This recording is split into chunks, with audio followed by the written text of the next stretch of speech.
going on? Nothing much. Thank you so much for doing this. No, thank you for having me. Yeah, this is going to be awesome. I really appreciate I love Bullet from a Valentine, and I love the songs that you guys are doing right now with the new stuff. It sounds awesome.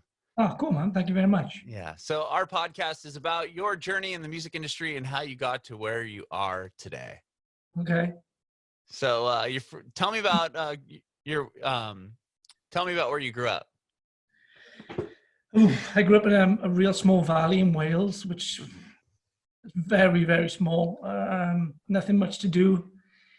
You either play sports like rugby being the biggest thing, or you work basically in a factory. And but in school, I was lucky enough to meet a bunch of friends who got me into heavy metal. Okay. I started noticing other people were into the same thing as me, so I just started. I was like, "Oh, you play guitar? I want to play guitar," so I learned to play guitar. Everyone played guitar, and I picked up drums because no one played drums.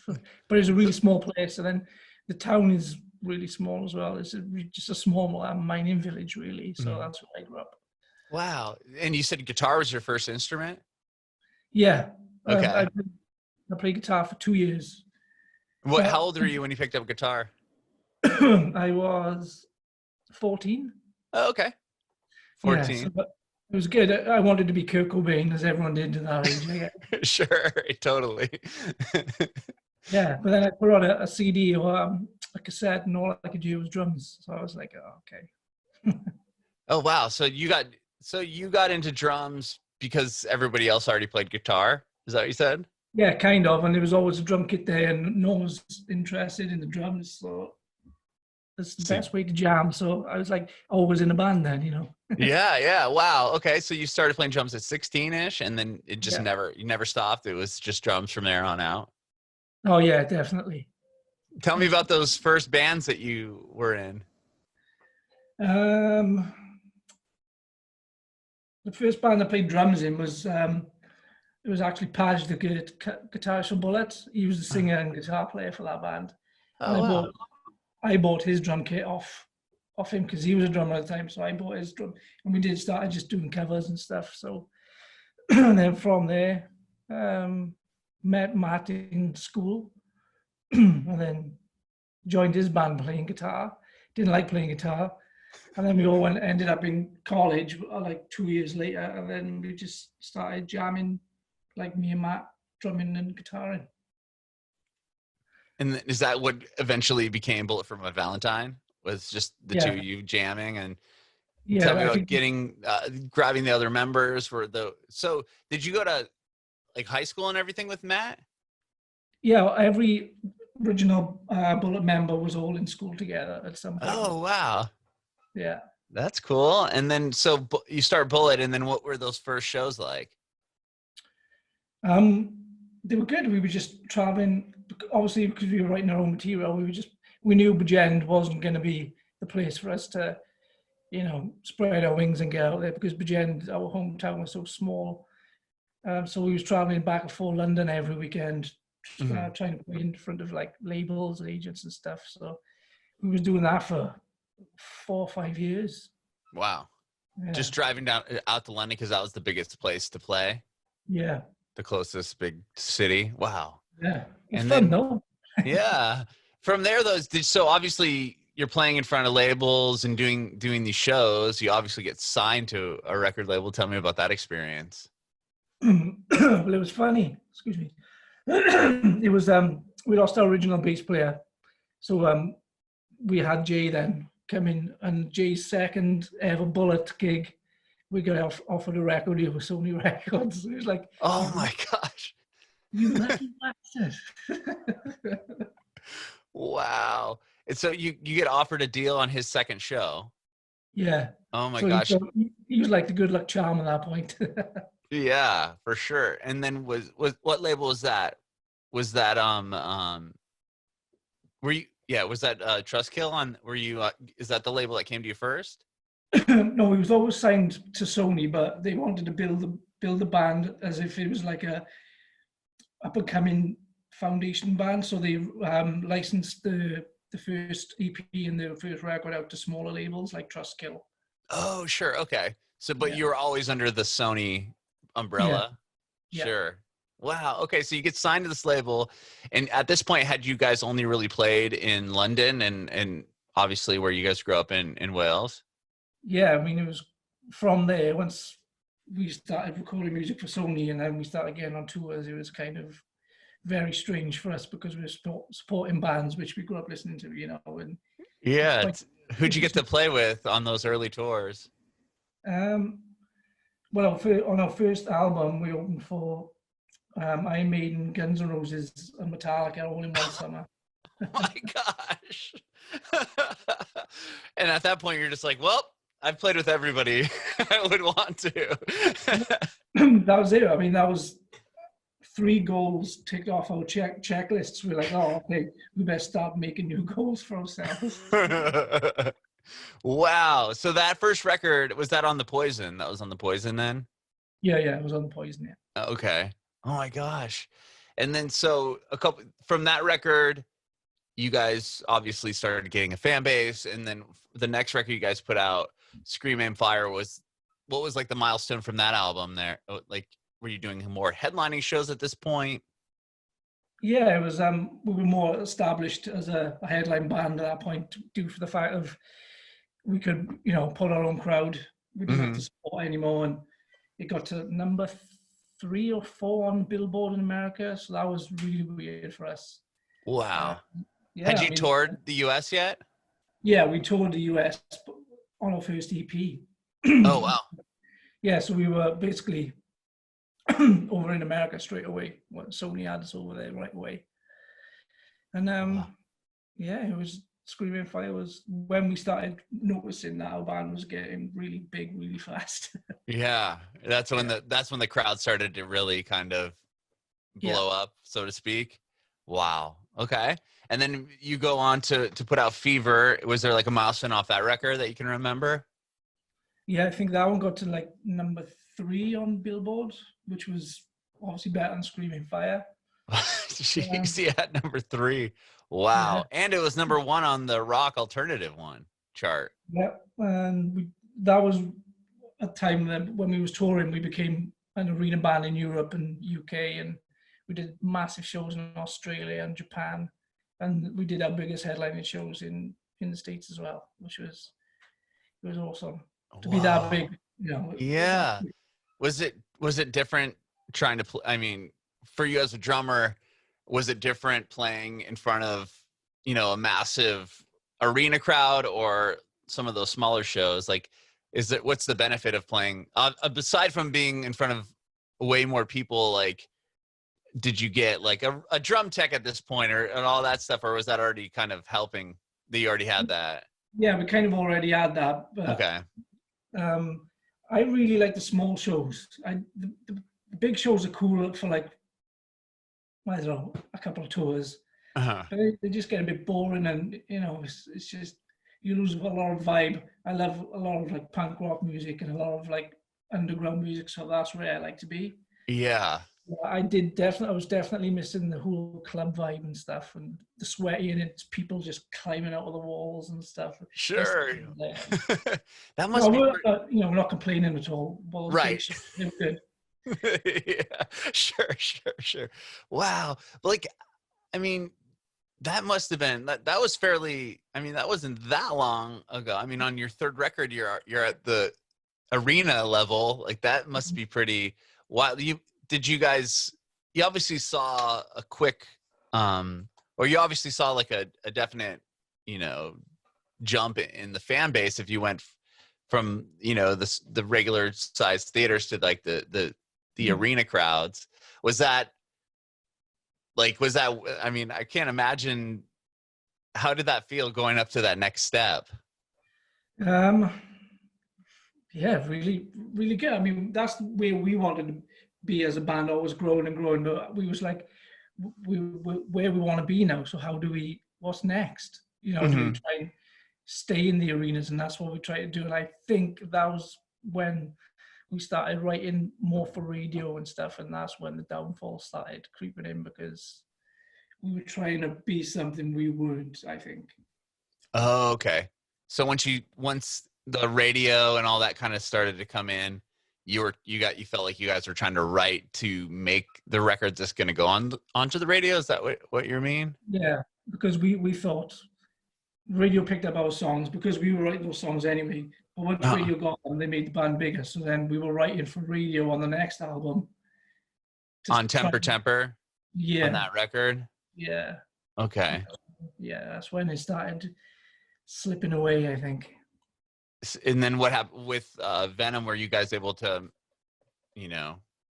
turn the ship around, so to speak, as far as like musically, yeah, we did, but I don't think we ever recovered really. I mean, we're still a well-known band and stuff. We still did live shows like 4,000 or 5,000 cap venues. Still big. But yeah, it was definitely a departure from previous albums, definitely, yeah. Okay. And you got so you put out Venom, and what about, and then the most recent record you guys did, at least with Bullet for My Valentine, has been Gravity, right? That's the most recent record. Yeah, I had nothing to do with our record. Oh, okay. So you were gone at that point. Sorry. Yeah. I'll cut that then. Yeah, don't call me with our brush. Okay. So Venom was it for you at that point. That was kind of when you disparted or you parted ways with Bullet for My Valentine. Okay. Yeah. So tell me about, from that band, you have a brand new band and you're not drumming anymore. Tell me about the new project you have. Yeah, well, it was a bit weird time in my life. I was always used to, being in the band and being on tour or working and doing something, but I was just sat at home, not doing anything. And I was thinking, this is just too strange. I've worked way too hard to just let everything just slip away, really. So I just, I thought, well, I may as well do something. So I picked up the phone and texted Jordan, who I knew really well from Still Remains, because we both toured together a lot in Europe and America. So I just asked him, did he want to jam? Did he want to write some stuff? And he goes ahead and sends me 30, 40 songs. So wow. So you're like, okay, well, you're drumming for Kill the Lights. Yeah. Oh, okay. I thought you had switched instruments. Okay, I'm confused. Sorry. Okay, so you're still drumming with Kill the Lights. You call up Jordan and we're like, hey, do you want to just start jamming together? Yeah. And then he just sends me all these songs and I'm like, fuck, these are really good. So did you just start writing drum parts to them and you guys just started jamming together? Yeah, I mean, I was back and forth. I'd record my stuff and then send it back to Jordan, and then pretty much we had 4 solid songs. Obviously, we needed a vocalist then. And then I put it on my Facebook page, which is just people who I know. It's nothing to do with any music industry, just friends and family. So I said, does anyone know a good singer, basically? And then James, who toured with Bullet back in 2013 with his band, Throw the Fight, replied saying, I'll give it a shot. And I was like, okay, cool. I sent it off to James, and then he sends it back within 2 days, and I'm like, fuck, this is awesome. And because of the time difference, I'm like, Jordan, wake up, this is incredible, you gotta hear this. So yeah, we knew he was the guy from the first demo he sent us, really. Wow. And did he have lyrics and everything already ready? He just wrote all the parts, and like as far as the vocal went, you just sent him the music and he's like, okay, here you go. He's like, what style do you want? And I was like, just be you, dude. Wow. Yeah. That's amazing. He's in the States though, right? Are you guys all in the United States now? No, I'm still in the UK. Okay, you're in the UK. And so has everything been done virtually as far as the album goes? Kind of. I did the drums in Lincolnshire in England, and then Jordan flew over, and then we did guitars in Blackpool in England, and then James flew back home, did vocals in Minnesota, and then Travis did solos in Blackpool as well in England. So okay. It's kind of a match. Yeah. Wow. Wow. And then the first single that you guys put out was that Through the Night? That's the first single. The first thing we put out ourselves was The Faceless. Oh, And The then, Faceless. yeah, then off the back of that, we got the deal with Fearless Records. Okay. Tell me about that. That's pretty amazing. So you had that song and you were shopping that song, or did you have all of the Sinner record completed at this point? Yeah, me and the boys have been sat on the whole album for like 2 years now. Oh my gosh. Okay. Yeah, So it's this has all been done. like so this has been a process. And then then tell me about signing to Fearless. How did that happen? Yeah, I mean, obviously we put the video out and I got a lot of traction and stuff. So our manager was talking to someone from Fearless, Jonathan from Fearless Records, and he was like, "Oh, got any bands which I might be interested in?" And Ryan sends him the link of the album, and then they're like, "Okay, Let's do this. yeah. And it went from there. Really, I mean, getting the deal nailed down like just took so long because they want this and we wanted that, and it Mhm. just took almost a year just to get everything in place. So And yeah, we're super happy to be on our label, and we can't wait to get this album out. yeah, what a great label to be on too. They have such a rad roster of bands. So that's awesome. And well, you guys have been sitting on this record for 2 years, and then it's going to come out on August 21st. Yeah. And we're in the middle of like a pandemic. Have you had a chance to play any of the songs? Have you guys had it like live, or has it No, been really. I just mean, we had a little studio? jam. We had a little jam together when we was up recording, but we've never actually really plowed through the Like a whole album. show? No. Yeah. So Oh we're my. still in. Did you guys think about not releasing it right now, or you just needed to get it out at this point? It was originally supposed to come out in June, Mm-hmm. but because of all of this, and then the label just like just put it out. Mm-hmm. Hopefully, this thing will go away sooner rather than later, and then we can Right. go back to normal. Yeah. Did you have like a tour plan and stuff for the release? Yeah, we had some festivals booked for this summer. We had some shows in England and New York and stuff. Oh, what a bummer, man. Yeah. Have you been able to collaborate at all with the other guys during this quarantine, like send songs back and forth, or collaborate on videos or anything like that? Yeah, we've been so bored. We've done a bunch of covers. The boys did a bunch of acoustic tracks of the album tracks. We're 24 songs into album 2, which is nuts. Wow. Oh my gosh. 24 songs into the second record. Yeah, already it's crazy. In Bullet, there'd be 10 songs, and that's the 10 songs that was on the album. Oh, really? So this is much different. So you have way more songs and you have to narrow it down versus here's 10 tracks and boom. Yeah. It's and would be more, what's the word? Oh, I don't know. Preparing. Right. Yeah. So you have, 30. Yeah. So even on the first record, you said he had, you contacted Jordan. He had 30 songs ready. Were those songs all that? Did James write vocals and everything for all those songs, or did you have those narrowed down and then he helped with the final 10 or 11 that made the record? Yeah, I think we did. It was a choice between these, I think 12 songs on the album, but we did 13 or 14. So there was some left off. We didn't have time to work on anything else because we just wanted to nail Colin, the producer, down and stuff, and just get in there. Some of the songs have naturally gone over to the second record. Okay, and so with the second one, you have 24 songs already ready to go. Yeah, and then you'll have to narrow those down. Is yeah, that the plan? Hopefully get to like 25, 30 songs, and then try and filter them all out. Nice, very cool. And you said the other guys have gone like live on Facebook and stuff and done the streaming performances of the songs, or no? Kind of. We did this. We put together like I just put a GoPro up in my drum room here, and I just jam, and then send it off to Fearless, and they put it together with the other guys playing guitars and stuff. That was pretty fun. Cool. Like little Zoom call type performances. Yeah, that was cool. Yeah, that's awesome. This must be weird though, especially for you. I mean, you've probably been in the cycle of record, put the record out, tour, record, put the record out, tour, and now we're in this whole different mode.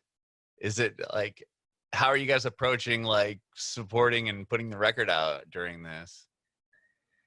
It is real weird because, yeah, like you said, I'd be basically gearing up to go on tour right now. Mm-hmm. But I think we're just gonna do a lot of like live jams and stuff. That's in the pipeline, and yeah, it's basically a bunch of online stuff. Yeah, no, it's pretty much the only thing that's going on right now, right? No, there's nothing much more we can do, really. Yeah. Oh my goodness.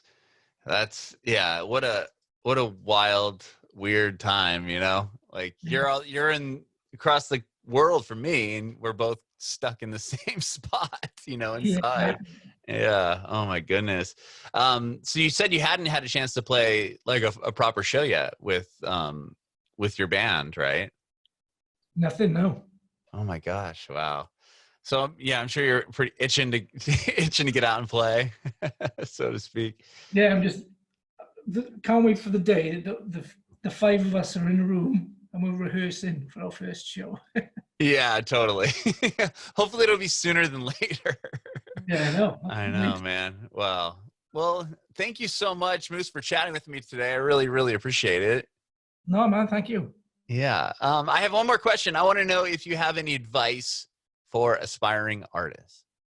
Yeah, basically, if you believe in what you're doing, just keep doing it, and just keep plugging away and plugging away and plugging away. Get in touch with as many people as possible, and just keep annoying them, really, until you get an answer.